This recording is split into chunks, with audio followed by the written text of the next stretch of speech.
Congress party రాష్ట్ర నాయకులు కంది శ్రీనివాస్ రెడ్డి క్యాంపు కార్యాలయం ప్రజాసేవా భవన్లో నిత్యాన్నదాన కార్యక్రమం ఆదిలాబాద్ జిల్లాలో హాట్ టాపిక్ అయింది. ప్రతిరోజు వందలాది మంది పేదల ఆకలి తీరుస్తూ కంది శ్రీనివాస్ రెడ్డి జిల్లా ప్రజల మనసుల్లో చెరగని ముద్ర వేసుకున్నారు. ఇంతవరకు ఇలా జిల్లాలోనే ఏ నాయకుడు ప్రతిరోజు భోజనం పెట్టలేదని జిల్లా వ్యాప్తంగా చర్చించుకుంటున్నారు. ఇలాంటి మంచి కార్యాన్ని చేపట్టిన ఆయన అనుకున్నది సాధించాలని, రాజకీయాల్లో ఇంకా ఎత్తుకెదిగి ప్రజలకు మరింత సేవ చేయాలని ఆకాంక్షించారు.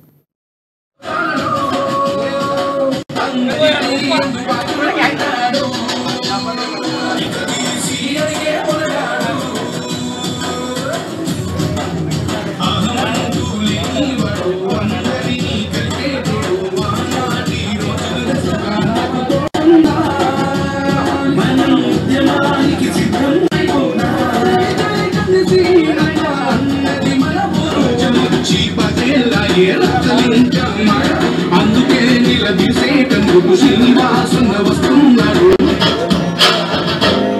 ప్రతి ఊరే గెలవాలంటూ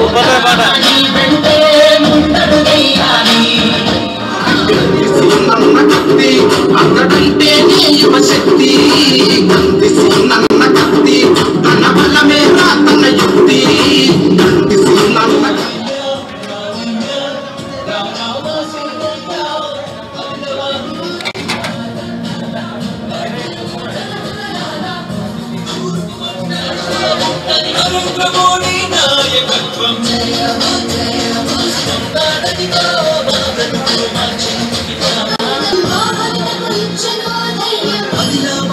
పుణ్యం చేసేది పొందుతోంది.